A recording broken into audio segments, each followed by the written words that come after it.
All right, Phil, you ready for the top 5 hockey card sales from last week?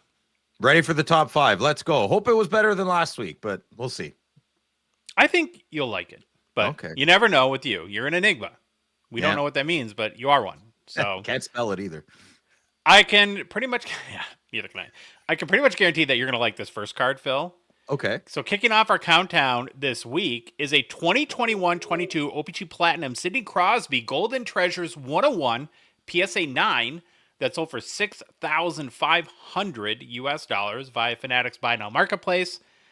Well, this card did sell before. It last sold in December 2023, so a little less than 2 years ago for $1,080. Yeah, this seems astronomically high.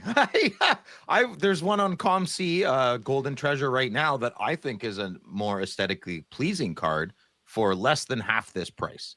So if you're a Crosby savvy collector, head over to ComC and get a much better centered Sidney Crosby. But I mean, it's still an O-Pee-Chee Platinum Golden Treasure, and I feel like here at the Gong Show, we value those a little higher than the Allures. Mm-hmm. I've got a difficult question for you. Okay.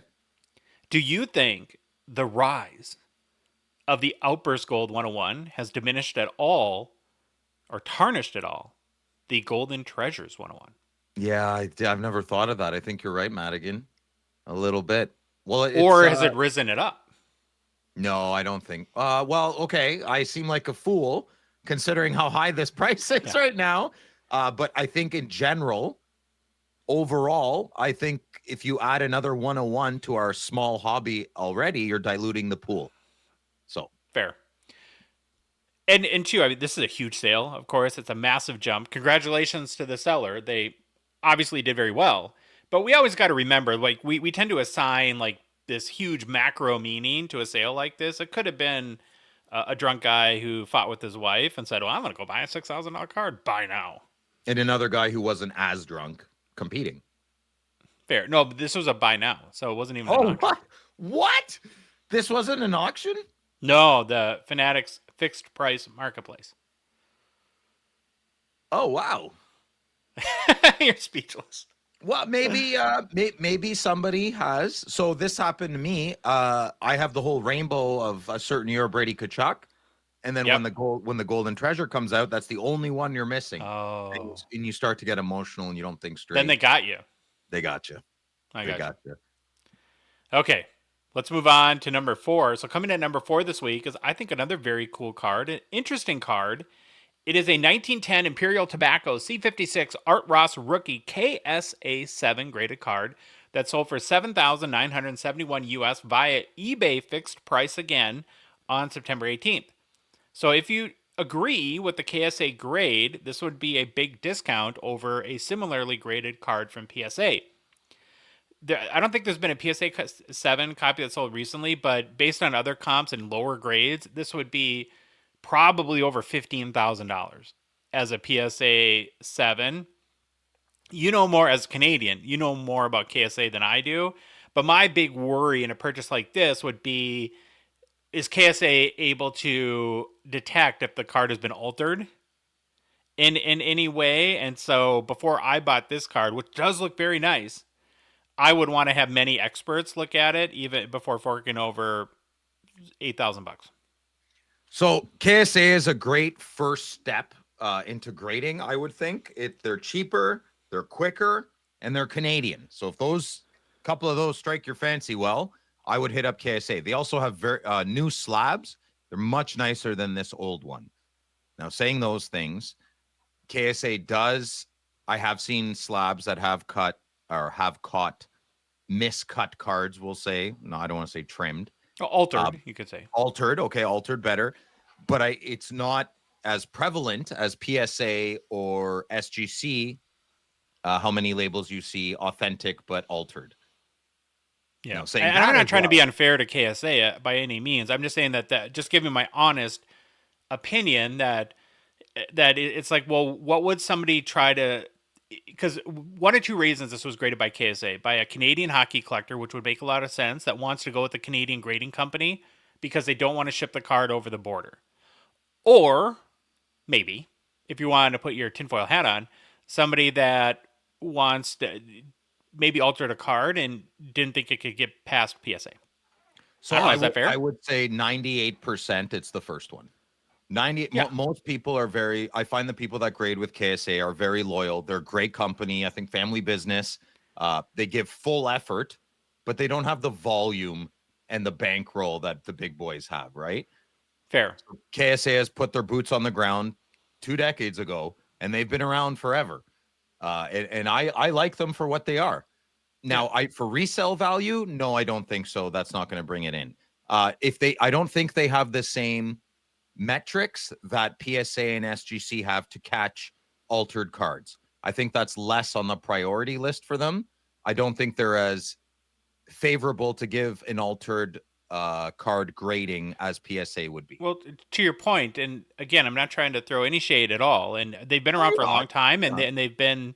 they've done that because for a reason, presumably. Bad companies don't stick around. But I think the way you put it right is on the resource side. Do they have Yeah. the resources to properly authenticate and accurately authenticate cards like this? And I'm not saying they don't, but that would be my question as the buyer Yeah. because it is a big discount over what you would get over PSA. And so I think that it's just good in any stretch. And the other thing too, the difference between KSA and PSA is that PSA has the guarantee. Right. So you And know that when you buy, if you spent 15 grand, because it doesn't mean that PSA couldn't grade one that was altered and not catch it either. But if it's found later that the card has been altered and it wasn't marked like that in the slab, then PSA would make you whole. and I think that's where I think if PSA has a 5% chance that it might be altered, they're going to say it's altered. Sure, because they don't want to pay it Yeah, out. they're not gonna take any chance on that if they're giving the guarantee. Whereas KSA, if I was KSA and I was 51% in favor that this was not altered, I would say it's not altered. Mhm. Maybe that's why I'm not a grader, but The card go looks with your odds. amazing though. Oh, I'd The buy this slab card in a aside. heartbeat. I think this is a great discount. It wouldn't even cross my mind. Okay. I don't think altered cards. I trimming is a paranoia. Maybe I'm Sure. naive. I don't know. I've been collecting for a very long time. I trimming is a paranoia. Okay. I have seen people try to trim cards and they all fail miserably. Hmm. It's an art that I don't think is passed on from generation to generation unless you're in the It's a family. dark art. It's a dark art. The dark art. I'm not saying there are cards out there that don't get trimmed or there's not collusion going on, but I don't think it's nearly as prevalent as most people think. My opinion. And if you're not familiar, this is from the very first set of hockey cards, the 1910 C56 set. What's kind of an oddity or interesting thing about Art Ross, who is a legendary figure in the formation of hockey, is he actually has two cards in this set. I think he's one of two players, so or maybe three. Okay, we're gonna move on to number three. And Phil, Mm. like a warm blanket or hot apple pie, is there anything more comforting than an OV Future Watch auto on this countdown? I don't Hey, think so. probably his best autograph I've ever seen. I was going to mention that, right? So at number three this week is this 2005-06 SP Authentic Alexander Ovechkin Future Watch Auto PSA 10. So for 13,000 flat US dollars via eBay on September 14th. It's the 18th public sale of a PSA 10 copy in the past 12 months. 52-week high is $20,000. 52-week low is 10,170 US dollars. This is an older slab, of course. But yeah, the star of this card is the auto. It's a great Beautiful auto. autograph. That's when he was young, refreshed, had lots of energy. Well, he has the same energy now as he did then, I think. Yeah. That autograph's beautiful. I'd say it's worth every penny for that auto, but I don't That's think what I was so. going to say. Despite the old slab, I think the auto overcompensates for that. That's the best future watch I've ever seen of teenager Ovi. Okay. Boy meets Ovi. Here we go. For number two in this week's countdown, we're going back to vintage and pre-war cards as this 1923 William Patterson V145-1 Howie Morenz PSA 4.5 sold for 18,900 US via Golden. This is an all-time public sales record for any Howie Morenz card. If you're not familiar, Morenz was one of the early stars of hockey. He was inducted in the very first Hall of Fame class in 1945.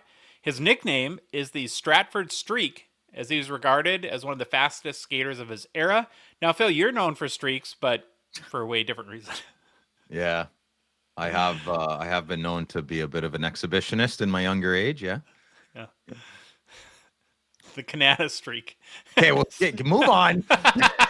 Morenz won the Hart Trophy 3 times, Stanley Cup 3 times as well. And this card in sale is a pretty big deal if you're a vintage enthusiast, Phil. Okay, I have a question. Why is a 51? I want to get into vintage at some point in my older age when I in my older years. I struggle with picture cards, like I don't drawn like them. card. Okay, so the 51 Parky 51 Parky set that everyone loves, it is an iconic set. Yes, but they're drawings. This is a photograph. This is where I would gravitate towards if I wanted to start getting I into. am opposite. I don't like these old like black and white mug shots where it looks like Jesse James, the train robber. Okay, well, so I you'd rather a drawing of Howie yeah, Morenz? Ah, like see, I like don't. the Art Ross we looked at, so much more vintagey to me. No, see, I would take this over the Art Well, that's Ross. good. Then I can get all those, and you can have all these, and we'll both be Yeah, happy. you're not buying any of those cards anytime soon. Buying all of them. I know how you collect. I know how you collect. You're not buying those cards. No, I prefer this. I would prefer this, I think. Okay. It has less relevancy, I get. Like the C51 sets are much more legendary status than the V145s, right? I've never heard of a C50. I've heard of C55, 56. Oh, and whatever. 57. You know what I mean, man. I can't. All The right. number changes weekly with me, but you know what I mean. Yeah. This is not as a beloved set as the C55s, right? No, because this is you had 3 sets in 1910, 11, 12. It went out of orders 56, 55, 57. Then you had World War One, and this was the first set after World War One. And so it Yeah. depends like where these players' careers were, what gap they fit into. And then you had a couple of the is this like the confectionery era where it was all tobacco companies, then it Yeah. was chocolate company in the 1910s, chocolate companies in the 1920s, and then gum companies in the Well, 1930s. the Industrial Revolution, the tail end of it, anyways. Yeah. Fair enough. Okay, number 1 is a huge card this week, Phil. It is a monster sale. This 2023-24, the Cup Oh, yeah. Exquisite Collection, Connor Bedard, Rookie Auto Shield 101, PSA Authentic, sold for only $123,220 US dollars on September 14th via Golden Auction. The list of hockey players with a public sale over $100,000 is this: Wayne Gretzky, Bobby Orr, Gordie Howe, Sidney Crosby, Alexander Ovechkin, Connor McDavid, and Connor Bedard. It's high company. Yeah, no kidding. Hey, it's Holy 2025. smokes. 2025. Prospecting's never been higher. Modern hockey cards have never been more popular. Kind of, especially Shield 101s. It's par for, is it ridiculous? Yes. Is it par for the course? Yeah, I think so. This could be a basketball. This could be a $4 million basketball card. Yeah, it could be a basketball player who's like, oh my God, I got one of the greatest modern day NHL cards for a fraction of the price that, I don't know basketball players, but insert player price. You know, so I wouldn't make too much sense of this. If you're about to write a comment watching this being like, oh my God, this is ridiculous. He hasn't done anything. He's about, just take a breath. Take a breath. It's just, it's par for the course. It's the industry we're in. It's the hobby. It's what's turning into. Yeah. You know, you'll be happy it's this price if you hit it in a box. Fair. Right? Yeah. Well, here's how I look at a sale like this. I think we all owe the buyer a big thank you, because this type of sale gets a lot of exposure and publicity and exposes hockey cards to more people. So they took one for the team here.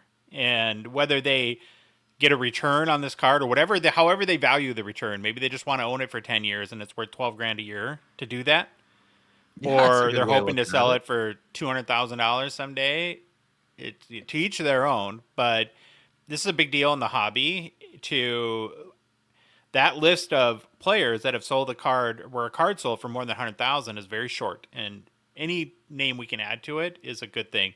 Now I hope it works out so that the narrative with Bedard, for a lot of reasons, but in this case, so the narrative doesn't become somebody spent $100,000 on his card. Well, the kid could be a 50-goal scorer for the next 3 years straight. Is this card still worth that? I still don't think so.